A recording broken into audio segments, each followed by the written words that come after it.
hielo.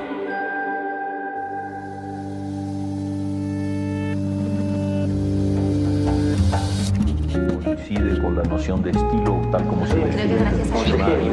La lectura debe ser una de las formas de la felicidad y no se puede obligar a nadie a ser feliz. Pero no tengo idea de lo que va a suceder después. Entonces un libro debe describir esa situación. Y digamos que no es, el cuento se escribe así. Que a mí la cosa más importante que me ha pasado en la vida ha sido aprender a leer una pizca de exageración en esa frase.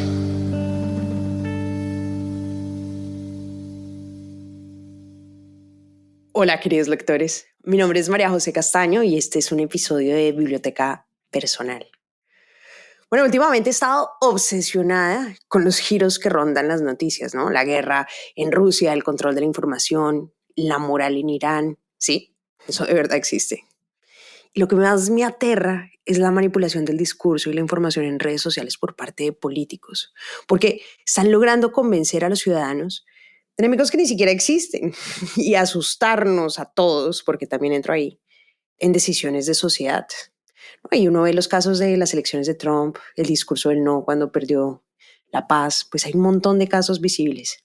Y por eso decidí retomar uno de mis escritores de cabecera, porque como buen clásico siempre está presente y sus ideas están súper vigentes, que es George Orwell. Orwell fue periodista, fue novelista, fue ensayista, hasta poeta. Y es sin duda uno de los nombres más importantes y respetados de la literatura del siglo XX. Me atrevería a decir que es el pensador más importante del siglo XX. Y así pasen las décadas, pues sigue siendo un símbolo total por su defensa a la libertad. De hecho, ha sido tan influyente que en el lenguaje político contemporáneo se le dice orwelliano a cualquier cosa que parezca represiva, ¿no? Y hoy en día hay dos librazos que cualquier lector o cualquier biblioteca que se respete más bien debería tener, que es La rebelión en la granja, que es como una fábula satírica contra el totalitarismo, del cual vamos a hablar más adelante, y 1984, que es sobre el gran hermano, que era como un dictador omnipresente que controla todo, hasta el pensamiento de los ciudadanos. Orwell, como escritor, era un monstruo. Y eso sí, 1984 es considerado el papá literal de la literatura distópica. Y se le dice distópica porque lo que hace la distopía es como describir una sociedad ficticia que no es deseada, ¿no? Hay muchos ejemplos en la literatura. Está El mundo feliz de Aldous Huxley o la obra de Margaret Atwood, que está súper de moda. Y lo que hacen las distopías es todo lo contrario a las sociedades ideales, porque son verdaderas pesadillas. Margaret Atwood, en su libro El cuento de la criada, que es una historia distópica en que todas las mujeres son esclavizadas, son utilizadas solo para procrear, pues dice algo que es muy interesante. Dice que ella no incluyó nada que no hubiera pasado en la vida real, en algún lugar o en algún punto de la historia. Y eso es lo que pasa con las distopías, que en realidad se alimentan de la realidad. Yo les quiero contar una anécdota. Imagínense que yo tengo varios clubes de lectura con amigos. Y lo leí particularmente con unas amigas. Yo les decía, no, es que no me gusta tanto. Lo único que no me gusta del cuento de la criada es que en esta sociedad todo cambia de un momento a otro. Pues ella no puede despertarse un día, tener todos los derechos y al día siguiente le quitan todo. Eso no tiene ningún racionamiento, eso no tiene base en la realidad. Oigan, al día siguiente llegó la pandemia. Y me escribían mis amigas como, que uno no puede perderlo todo y que no puede cambiar el mundo en un solo día. Pues ahí me quedé calladita y dije, bueno, está bien. De pronto sí puede pasar. Bueno, y referentes distópicos en las sociedades hay muchos. En el cine particularmente. V de Vendetta, Blade Runner, que es esa película de los 70s, Fahrenheit 451, que está basada en un libro también que es un clásico de la literatura, que es Ray Bradbury, que es una sociedad en la que queman todos los libros, ¿no? Entonces hay un tipo de bomberos que buscan en las casas y buscan quemar todos los libros y se llama 451 Fahrenheit porque esa es la temperatura en la que se quema el papel.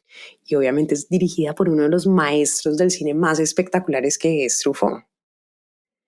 Bueno, pero para llegar a estas obras maestras, a las de Orwell que estamos conversando, él tuvo que vivir y reflexionar mucho en su tiempo. Y eso es muy interesante porque él no solamente fue como un observador súper ácido y súper agudo de la sociedad, sino que además fue un protagonista. Empecemos un poquito hablando de su vida. Nuestro gran icono en realidad no se llamaba Orwell. Su nombre era Eric Blair y nació en 1903 en Bengala, India, pura colonia inglesa, ¿no? Y Orwell es más bien como su nombre artístico, como le pasa a muchos escritores, ¿no? Y sacó ese nombre combinando un nombre cualquiera, que es George, pues Jorge, y el río Orwell, que es en Gran Bretaña, entonces sacó George Orwell. Muchos de sus primeros libros los escribió como Eric Blair y ya después empezó a firmar con su nombre artístico. Y obviamente hay una cosa que es muy importante como lector y como lectores en general, y es que cuando uno se acerca a un gran autor como estos, y pues es una recomendación, y sobre todo si es un clásico como Orwell, hay que empaparse y chismosear un poquito de su vida. ¿Quién era? ¿De dónde viene? ¿Por qué fue importante? Obviamente se pueden leer los libros y mirar eso. Más un clásico como estos, que se defiende solito, pues no necesita nada. Uno lo lee y tiene mucho insumo y muchas ideas adentro. Pero, a modo de tip, leer antes a un autor y investigarlo le da a uno como lector muchos más elementos y herramientas para tener una lectura mucho más profunda y sobre todo mucho más rica de sus textos. Piensen en la lectura, no sé, como esa magia que sucede entre el texto y las palabras, ¿no? Lo que surge en ese contacto. Y esa magia es mucho más fuerte si uno le da ingredientes para surgir. Entonces, bueno, tip lector, chismosear a los autores antes de empezar a leer un libro clásico. Bueno, volviendo a la vida de nuestro parcero Orwell, les cuento que su mamá era de origen francés, pero vivían en Birmania, ya después se fueron a Gran Bretaña. El papá era un burócrata encargado de supervisar los cultivos de opio de la Administración Pública de India. Y pues tuvo una relación muy distante con los papás, ¿no? Una infancia que me parece absolutamente infeliz, pero que fue determinante para construir el escritor y el hombre que cambió pues la historia del siglo XX. Porque desde niño lo mandaron a un internado. Y lo que pasaba curiosamente en ese internado es que había ricos y pobres y estudiaban en el mismo espacio. Y allá la pasó re mal el pobre Orwell. Lo golpeaban, lo maltrataban, lo humillaban. Así dijera la verdad, lo castigaban. Y él decía, pero si dije la verdad, igual ten tu castigo y ten tu golpe. Y ahí dicen que Orwell aprendió dos verdades. Dos verdades además poniendo el cuerpo, mis amores. No importa que seas bueno, la vida siempre va a ser injusta. Y la segunda lección es que el fuerte siempre gana y que el débil está condenado a fracasar. Sí, no, suenan terribles, pero creo que esas las aplica en sus obras. De hecho, uno de mis personajes favoritos de la literatura es creado por Orwell. De esos, ¿saben? De esos personajes que uno siempre como que lleva en el corazón, como que se quedan tan marcados, como Florentino Ariza del Amor en los tiempos del cólera, que es como el loser del amor más loser, pero que uno dice, ay no, yo también soy un Florentino Ariza. O Edmundo Dantes del Conde de Montecristo, que es este personaje que está en una prisión y construye la venganza. No, son personajes hermosos que a uno siempre lo acompañan y se vuelven como amigos invisibles, ¿no? Bueno, este personaje se llama Boxer y Boxer es un caballo de la rebelión en la granja. Y es divino porque el caballo cree que ante la adversidad, en los momentos difíciles que está pasando la granja, hay que meterle la ficha, ¿no? Y hay que trabajar más duro, y si se pone muy complicado hay que trabajar más duro y levantarse de primeras y levantarse primero que todo el mundo y hacer más fuerza y ser el más juicioso. Pero es tristísimo porque Orwell, como a su niño interno, se encarga de mostrarle que pues no importa todo lo que trabajes. O sea, hay contextos y lugares en los que siempre vas a perder. Entonces Boxer no me da una ternura, pero de verdad es un personaje que lo llevo en el corazón, amigos. Bueno, después de salir de ese internado, que fue como en el 22, Orwell se va a Birmania. Él no estudia en ninguna universidad ni nada, sino que se va a Birmania, que hoy en día pues ya no existe. Sería hoy más o menos Myanmar. Y se convierte, no me van a creer, en policía. Y no solo policía imperial de India. Y es muy chistoso porque ahí es donde él es testigo. Y obviamente me imagino también que fue ejecutor de horrores y de atrocidades del Imperio Británico. Es decir, ahí vivió él el abuso del poder del Imperio Británico en sus colonias. Acuérdense que en ese momento además Inglaterra o Gran Bretaña era como dueño de todo, ¿no? Y pues él siendo policía le tocó vivir pues esa relación en una época en la que además creían que las colonias traían o que más bien los imperios traían ventajas a las colonias. Ahí él escribe su primera novela que se llama Los días de Birmania, que son más testimoniales que otra cosa. Pues sí, es ficción, pero es ficción basada en su realidad. Pero ni la busquen. No, eso no vale la pena leerla. Porque curiosamente Orwell era pésimo escritor cuando era joven. Antes de ser un monstruo, obviamente, porque ya después con disciplina, después formando sus ideas, trabajando muy duro, escribiendo mucho, pues ya se volvió el monstruo después, pero antes, planito en sus trabajos. Pero lo que es súper interesante de sus primeros trabajos, porque escribió un montón, Los días de Birmania, El camino de Becampir, Sin Blanca en París y Londres, bueno, y muchísimas columnas y artículos de opinión, es que en gran parte de estos él reflexiona sobre la inequidad, sobre el abuso del poder, sobre la justicia social. Y bueno, y empieza a calentar la mano, ¿no? A calentar la mano y la cabeza. Y obviamente hay una cosa que siempre me ha parecido curiosa y es que escribir es pensar. Bueno, leer también es pensar, pero particularmente escribir es pensar y aprender. Hay una frase, que no me acuerdo quién la escribió, pero la tengo por ahí, y dice algo muy bonito. Escribimos como pensamos y viceversa. La claridad de nuestras ideas se refleja en la redacción de nuestros textos, pero también funciona en sentido contrario. Nuestra forma de escribir y expresarnos contribuye a estructurar nuestros pensamientos. Así, una escritura que es más clara nos ayuda a pensar mejor y ser conscientes de cada palabra que empleamos.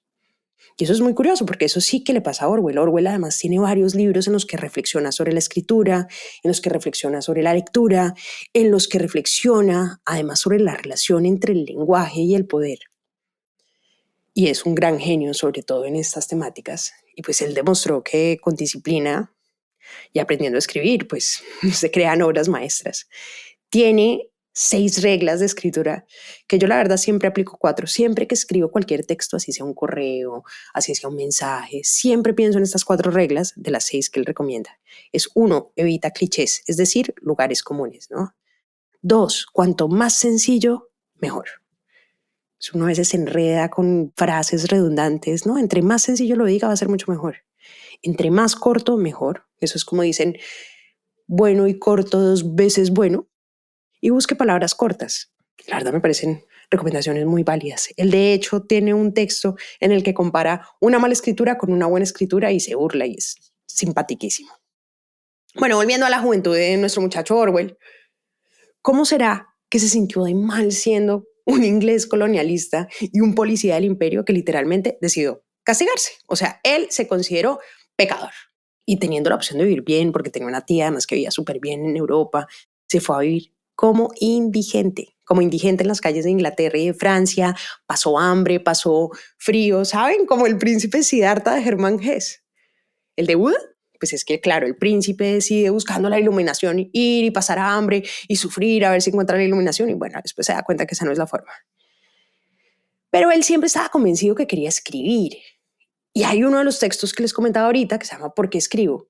Y hay una parte que él dice: tenía la costumbre de chiquillo solitario inventar historias y sostener conversaciones con personas imaginarias.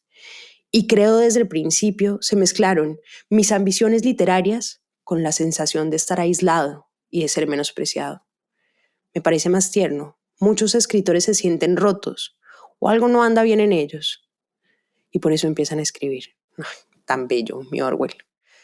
Les decía al principio que Orwell fue protagonista de la historia y observador. Y es que sí presenció 4 momentos súper importantes en la historia del siglo XX. El colonialismo en Inglaterra, donde fue policía de Birmania y perpetuador del poder y el abuso.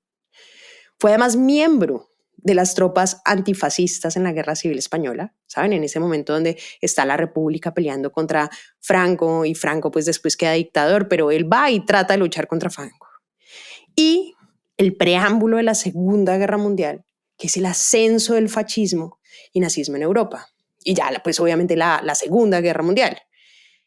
Y es una realidad donde él entiende todo lo que está relacionado con el abuso del poder, la manipulación de la información con fines políticos y el control de todas estas superpotencias en los ciudadanos y como justificantes de todas las barbaridades que pasaron en esa época.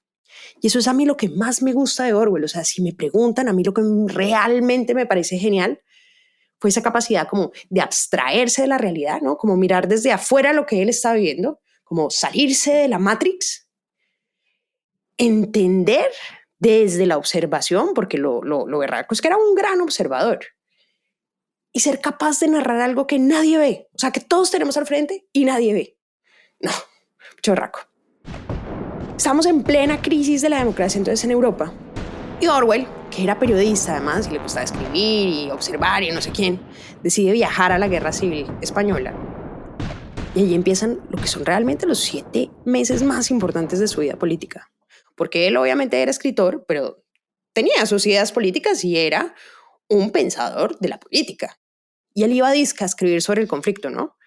Pero ahí casi de inmediato se unió a las tropas antiderechistas. No, es obvio, pues que había un ambiente contagiado de ideas de revolución, donde se proclamaban las ideas de igualdad y libertad y todas esas cosas que suenan tan lindas, donde todos se llamaban camaradas, pues eso lo emocionó obviamente y él quería luchar contra el mal. Bueno, el mal representado en Franco, que después fue un dictador, pero obviamente él quería luchar. Y como ya había tenido experiencia como policía, pues ya lo metieron ahí en el POUM y todo. Él se metió en una cosa que se llama el POUM, que tiene un nombre súper rimbombante, pero es el Partido Obrero de Unificación Marxista. Y es en realidad el nombre de un grupo para designar un combo de extrema izquierda, que tenía además, muy chistoso, porque tenía posturas anti-estalinistas, ¿no? O sea, comunistas. Y desde luego, posturas antifranquistas, es decir, contra la derecha. Mejor dicho, un poquito contra todos, ¿no?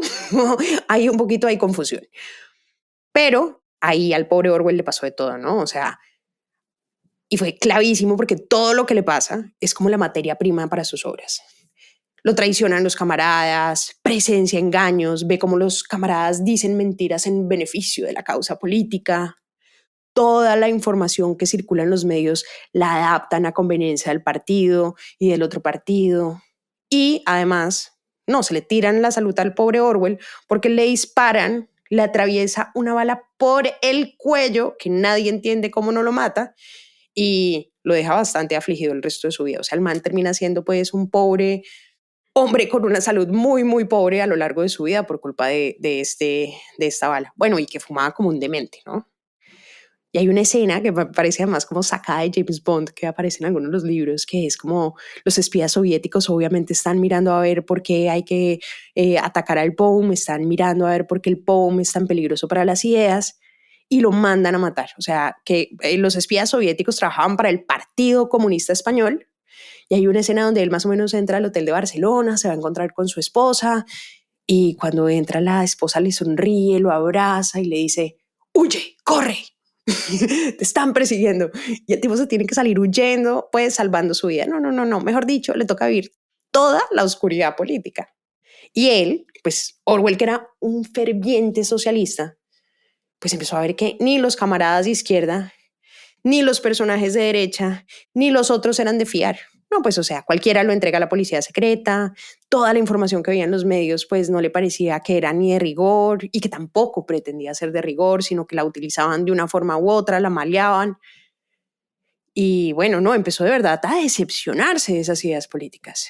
Aquí quiero abrir un paréntesis porque de pronto todos ustedes son jóvenes como yo, millennials, que obviamente no somos tan cercanos a esa vaina del socialismo, del comunismo y todo eso, entonces pues voy a explicarlo así muy brevemente. Los socialistas, para hacer una definición muy básica, son los que creen en sociedades igualitarias. Creen en una economía menos competitiva, es decir, que haya menos ricos y menos pobres. Y quieren terminar con la explotación de los trabajadores y repartir la riqueza. Todo suena muy bien, ¿no? Por su parte, el comunismo es, digamos, una versión muy extrema del socialismo. Que hoy vemos esas variaciones en China, en Rusia, en Cuba, ¿no? Que no haya tantos ricos, que no haya tantos pobres, que se termine con la explotación, que se pueda repartir la riqueza, pero bueno, ya sabemos cómo puede terminar eso, ¿no? vemos algunos casos y bueno, habría muchas cosas ahí que discutir.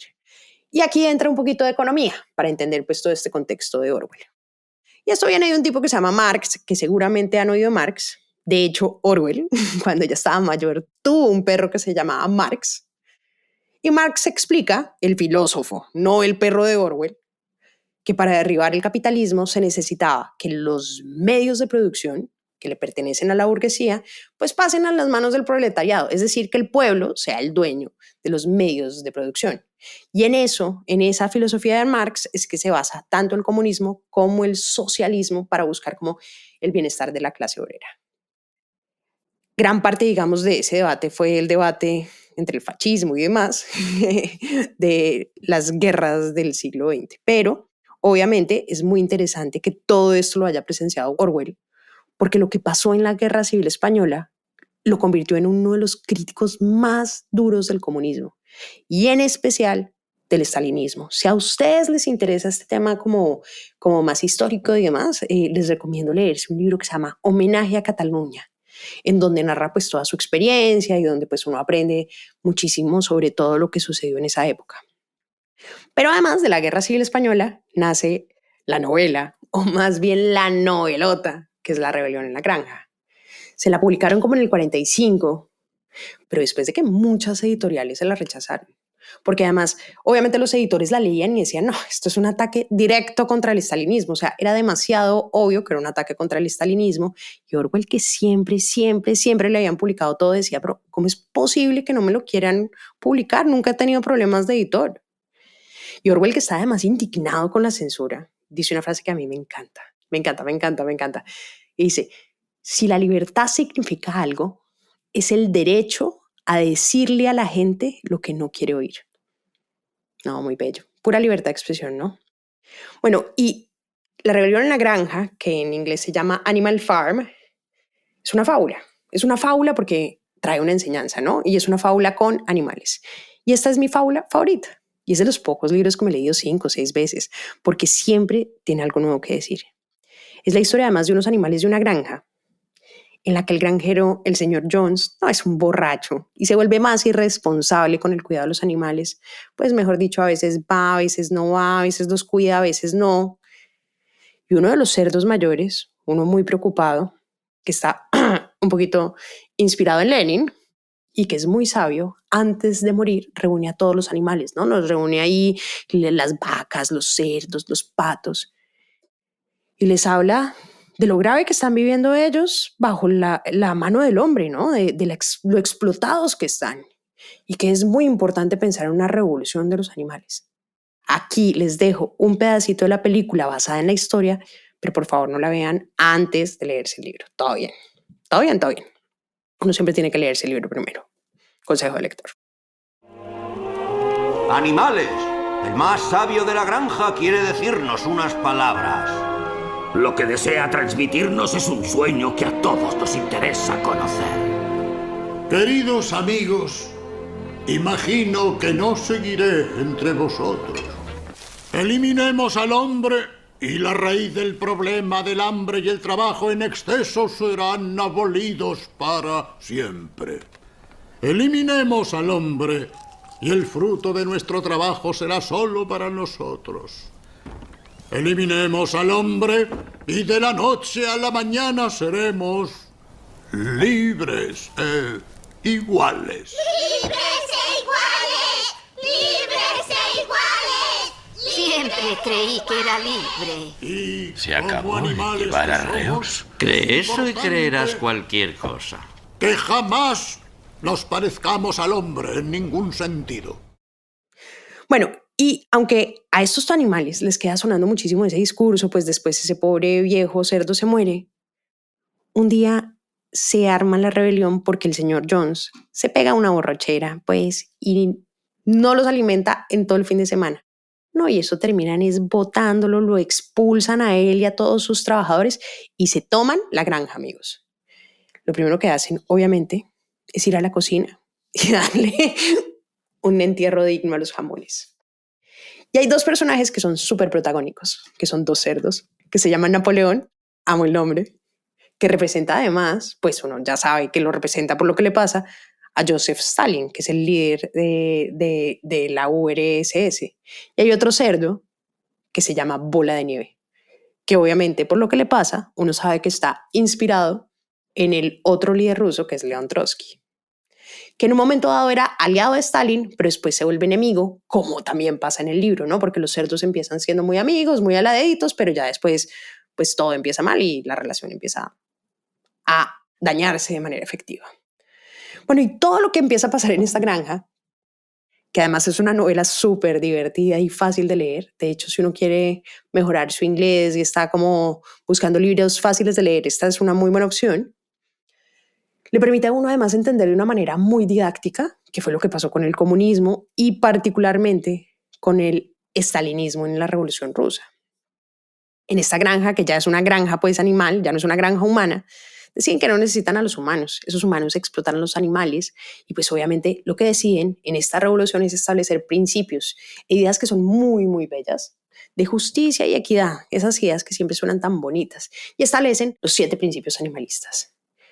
Obviamente esos principios son para diferenciarlos de los malvados y explotadores humanos y garantizar que todos los animales, así seamos gallinas, ovejas, perros, gatos, todos en la granja, tengamos los mismos derechos.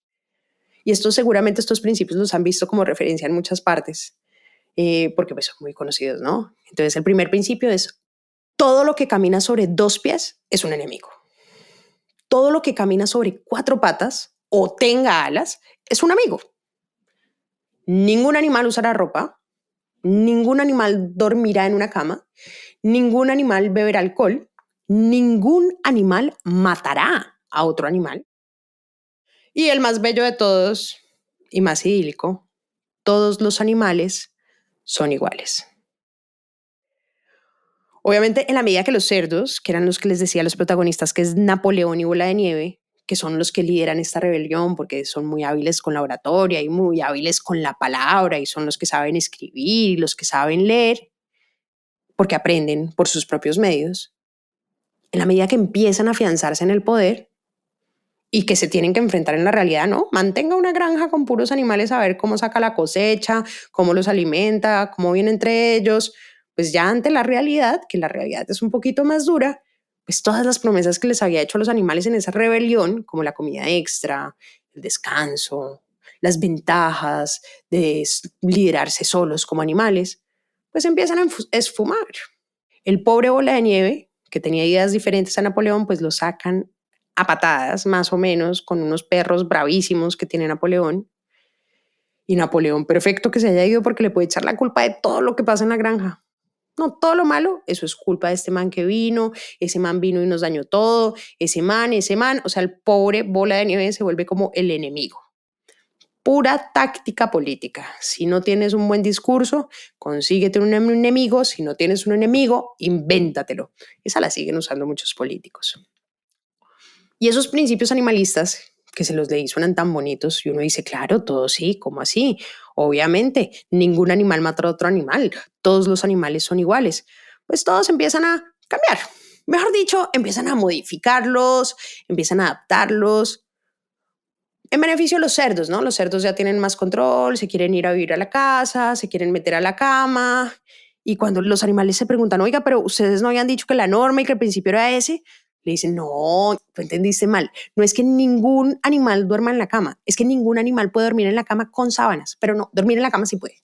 Entonces empiezan a cambiar así todas las normas y pues obviamente empiezan a enredar a los pobres animales para explotarlos, para hacer que trabajen más, para tener mayor control sobre ellos y pues que los cerdos estén por encima, amigos.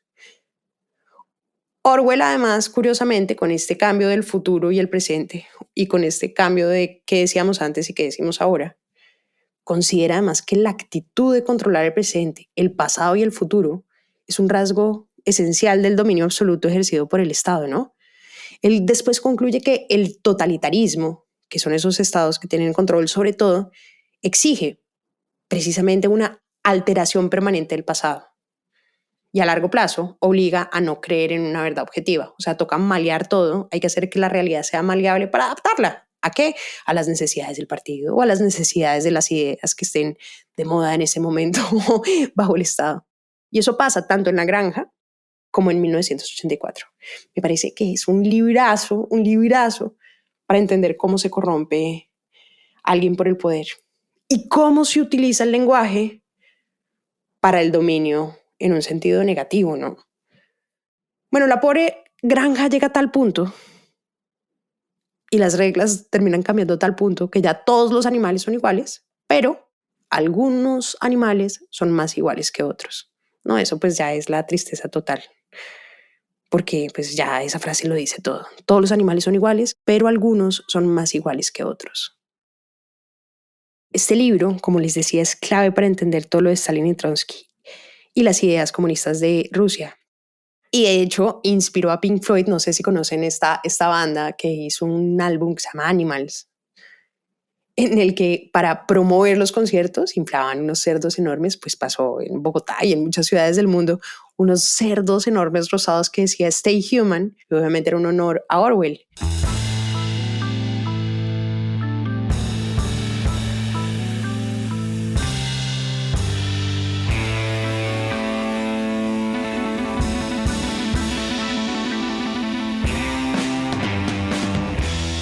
Aunque es claro que la rebelión en la granja es una ácida crítica al estalinismo, lo cierto es que sí aplica para entender y aprender a dudar de muchos gobiernos y entender cómo usan la manipulación de la información y esas fuerzas para controlar pues, la agenda de opinión pública, ¿no? Y valga decir que cuando este libro se publicó, pues el tema estaba tan en auge que fue además 3 días o algo así después de la Segunda Guerra Mundial, pues fue un éxito editorial enorme. A mí este libro me recuerda, les digo la verdad, a tantos políticos actuales que a veces pienso como que me gustaría cambiarle el cerdo de la carátula a los libros por la cara de algunos políticos y repartirlo así en las calles como, pucha, despertemos. Ahora Orwell, que vio el declive de Inglaterra como imperio, ¿por qué no? Porque todas sus colonias pues afortunadamente se iban independizando, y que además vio el choque de las superpotencias contra el nazismo, porque estaba Hitler pues tratando de coger todo, y pues a pre-Segunda Guerra Mundial, en la que pues, y Guerra Mundial en la que Estados Unidos, Rusia, Gran Bretaña se tienen que unir para vencer a Hitler, pues obviamente es un material de inspiración impresionante para la obra que sí se considera pues la gran obra maestra de la literatura, que es 1984. Si La rebelión en la granja era una obra política en forma de fábula, 1984 es más bien una historia de terror. Habla obviamente de toda la política del siglo XX. La madre del Estado omnipresente, que ejerce además un poder sin límites, por medio tanto de dictadores como de oligarquías, que fue lo que pasó en esa época. Y si bien pues, los nazis afortunadamente fueron derrotados, pues Orwell se pilló algo, y es que esa opresión que había en Europa, en la posguerra en Europa, pues había una presión que hacía que hubiera un riesgo inminente en esas sociedades occidentales para que perdieran su privacidad y la libertad de expresión que para Orwell eran trascendentales, ¿no? El protagonista de 1984 es un personaje que se llama Winston Smith. Es un funcionario público que se dedica, óiganme esto, a leer la información y las noticias que son del pasado o del presente y las tiene que adaptar para que coincidan con las declaraciones del Estado. Mejor dicho, su trabajo es borrar todo el pasado para adaptarlo a lo que diga el Gran Hermano. El Gran Hermano, que es este dictador omnipresente de Oceanía, donde vive Winston Smith. En este mundo ficticio de Orwell existen 3 superpotencias, como en la Segunda Guerra Mundial, ¿no? Que son igual de terribles, igual de dictatoriales, que es Oceanía, Eurasia y Estasia. Y Winston trabaja en una cosa que se llama el Ministerio de la Verdad. Y esa es como una de las entidades en el que el dictador omnipresente pues vigila todo lo que dicen, todo lo que hacen, todo lo que piensan los ciudadanos. De hecho, en serio, hay una policía del pensamiento que te vigila con telepantallas y está pendiente de todo lo que digas, hasta cualquier cambio del ritmo cardíaco. O sea, si se da cuenta que uno piensa algo diferente, ¡pum!, te llevan, te torturan, te llevan pues a la cárcel. No, mejor dicho, o te matan. Mejor dicho, miedo total. Y uno sabe además que la cosa empieza mal en el libro, porque además desde la primera página de la novela, Winston, que es el protagonista, lee un cartel enorme que dice: el Gran Hermano te vigila, y así con unos ojos así dominantes. Puro dato coctelero, se cree además que Orwell le puso Winston al protagonista por Churchill, ¿no? Por Winston Churchill, que fue el primer ministro en Gran Bretaña, y que Orwell admiró muchísimo en la época porque era muy cuidadoso con sus discursos, fue un gran defensor de las libertades, fue un gran enemigo del nazismo, pero antes de que todo el mundo supiera que el nazismo puede ser el imperio del mal, Churchill ya se la tenía súper pillada. Entonces Orwell siempre lo admira y hay un libro muy especial que se llama Churchill y Orwell, que si les interesa estos dos temas, pues es un libro históricamente impecable, maravilloso, que vale la pena echarle ojo. Y además uno aprende un montón de Churchill, que uno tampoco es que tenga tanta cercanía con ese muchacho que vive por allá en el otro charco. Pero bueno, Winston, como Orwell, es un rebelde y es un gran observador de la realidad. Entonces, mientras él está como sometido a este control absoluto del gran hermano, pues él tiene una mirada crítica. Entonces empieza a escribir un diario, ¿no? Y ya dijimos que escribir es pensar. Y empieza a pensar de una manera diferente a lo que establece el gran hermano.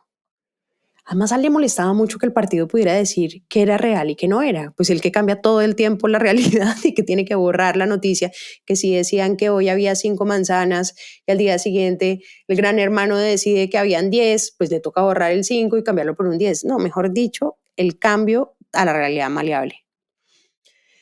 Y él pone en su diario, que además lo tiene ahí escondido para que nadie se dé cuenta que está escribiendo, porque obviamente escribir un diario no es válido. Pues pensar por uno mismo no es válido en esa sociedad ficticia. Él escribe una cosa que es muy interesante y es: la libertad significa libertad para decir que 2 más 2 son 4. Aquí viene una historia interesante y es que hay una expresión que usan en política que es 2 más 2 son 5. Y uno dice, ¿qué? ¿2 más 2 son 5? Sí, así. 2 más 2 son 5. Y eso permite evidenciar que en la política pues muchas veces se manejan mentiras. Y claro, nuestro protagonista pues trata de demostrar que muchas veces si el dictador dice que 2 más 2 son 5, por la opresión y el nivel de realidad alternativa que manejan estos lugares donde tienen un control absoluto, pues hace que 2 más 2 son 5 sea cierto, lo cual es totalmente absurdo.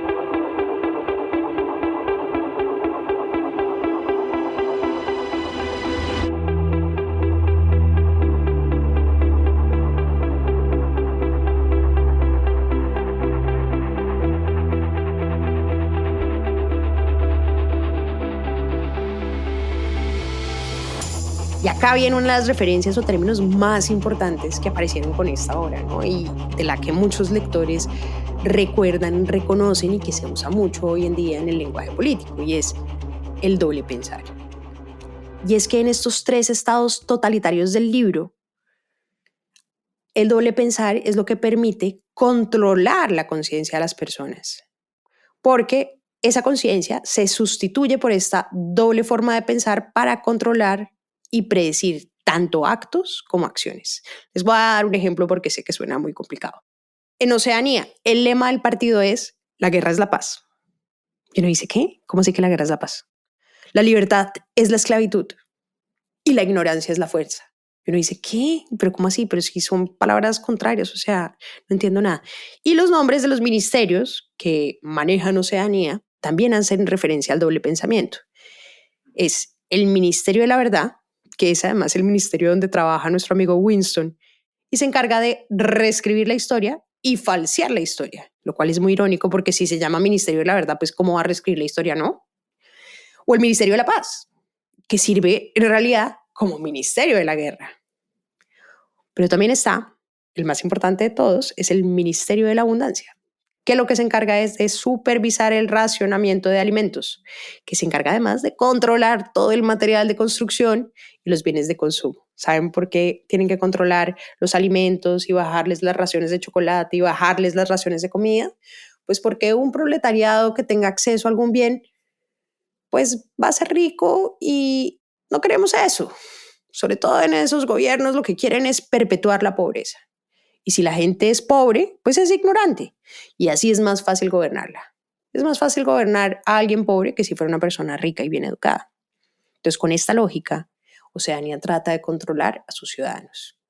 Pero este complejo término de doble pensar en realidad no es una mentira. Más bien es como, piensen como un mecanismo de manipulación en el que la gente puede llegar a pensar dos cosas contradictorias al mismo tiempo sin darse cuenta, ¿no? Como paz y guerra, como libertad y esclavitud, como ignorancia y fuerza. Ustedes también están doble pensando, ¿sí ven? No era tan difícil. Otras de las referencias, además que hoy son súper conocidas también por esta novela y que es un tema que a mí me fascina, que se llama la neolengua, ¿no? Newspeak en inglés. Y que es una versión muy simplificada del inglés. Y es que hay un personaje, bueno, y en toda la novela se ve, es que borra las palabras y los significados. O sea, coge la lengua inglesa y empieza a borrar palabras y significados precisamente para crear una nueva lengua donde puedan tener más control. Y lo que es curioso es que la usan para evitar que un ciudadano piense o desee muchos elementos, ¿no? Porque si eliminas el lenguaje, pues puedes tener mayor control sobre la mente. Una forma de evitar que un ciudadano piense o desee la libertad es precisamente eliminar los significados indeseados de esa palabra. Así que si borramos el concepto de libertad política y si borramos el concepto de libertad intelectual, pues si no existe en la lengua, pues no existen en las mentes de los hablantes. Si se empiezan a borrar las palabras, pues uno tiene menos elementos con los cuales pensar y menos elementos con los cuales construir, por lo cual me parece una idea brillante.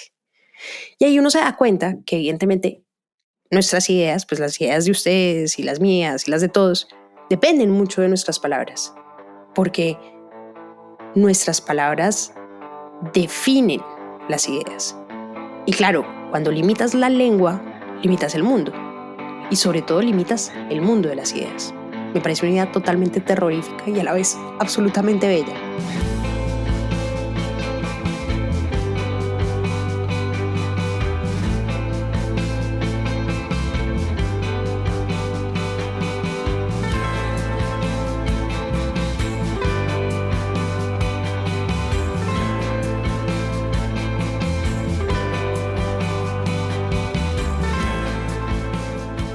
No, me parece tan crack Orwell. Porque de verdad que tanto en La rebelión de la granja como en 1984 lo que hace pues con todas estas ideas particularmente bien escritas desde la literatura es que nos enseña a dudar sobre el poder, ¿no? Venga de derecha, venga de izquierda, venga de los poderosos, venga de nuestros pares, que sean unos cerdos o no sean cerdos. Y el libro, sin hacer spoiler, porque 1984 sí es un poco denso, es un clásico que vale la pena leer.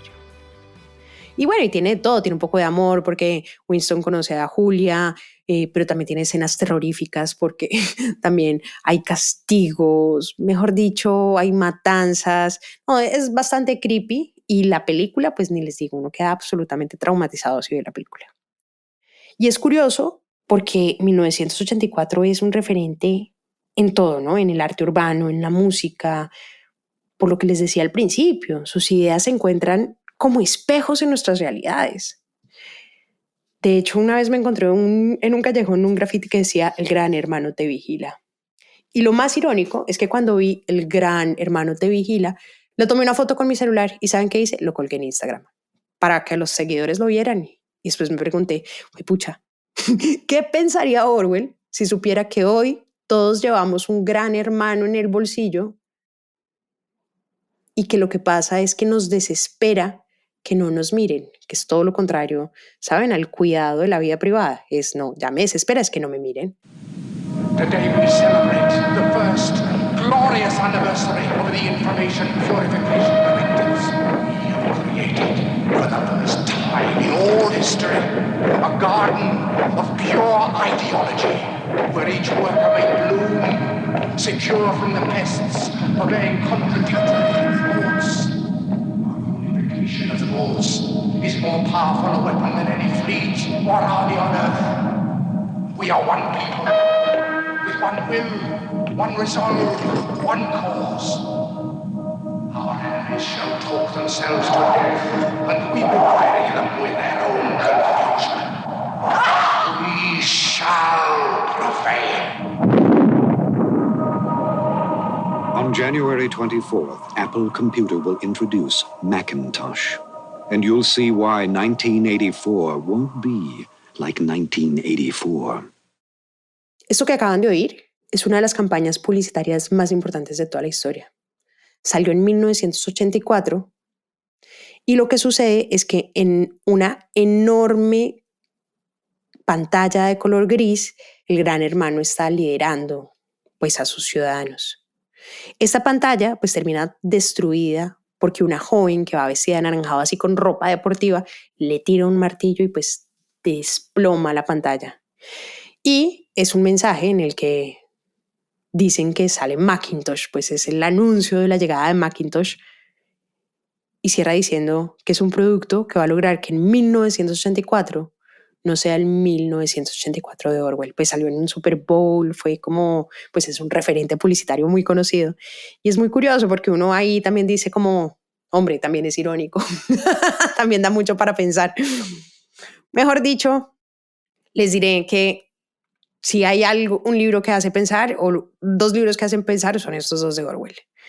Por todo lo que implica, ¿no? Hay mucha lana. Es considerado además ese clásico por esas ideas críticas. Y sin importar el paso de los años ni las geografías, pues las calles seguirán hablando de Orwell.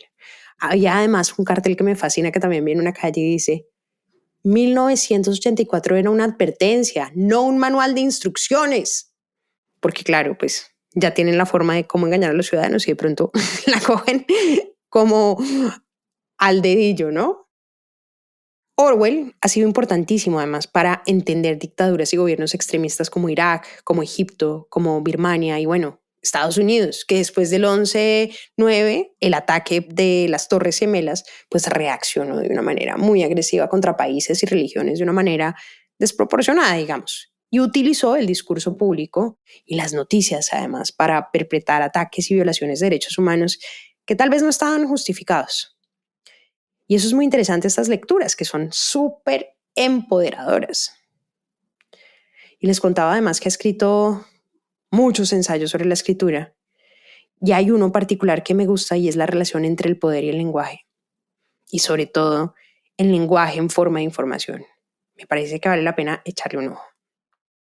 Lo más importante de Orwell, sin duda, es que ayuda a darle un sentido a la libertad como la concebimos hoy y a entender la relación con los gobiernos. Él fue el pensador más determinante del siglo XX y demostró que no era quien controlaba los medios de producción, como decía Marx, ni cómo funciona la psique, como decía Freud, sino que lo importante era cómo preservar la libertad del individuo en una era en la que el Estado se inmiscuía de una manera aterradora en la vida del individuo. Creo que lo que Orwell demostró es que gracias a su responsabilidad con el lenguaje y como gran defensor de la verdad, es que las opiniones en realidad no importan. Lo que importa no es lo que piensas, sino cómo lo piensas. Y que las posiciones políticas son relativamente poco importantes, mientras que los principios sí son los que tienen que perdurar y no se pueden cambiar. El poeta mexicano Octavio Paz dice que aprender a dudar es aprender a pensar. A Orwell, gracias por acompañarnos a pensar mal de los gobiernos y del poder. A recordarnos además que ninguna libertad se puede dar por sentada, porque basta un descuido o creer en una propaganda política para perder todas nuestras libertades. Y a ustedes por acompañarnos en este episodio de Biblioteca Personal.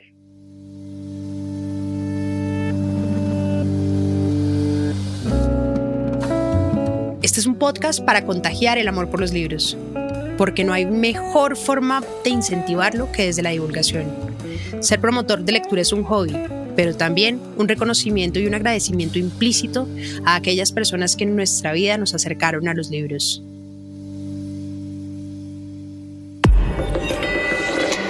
Hielo.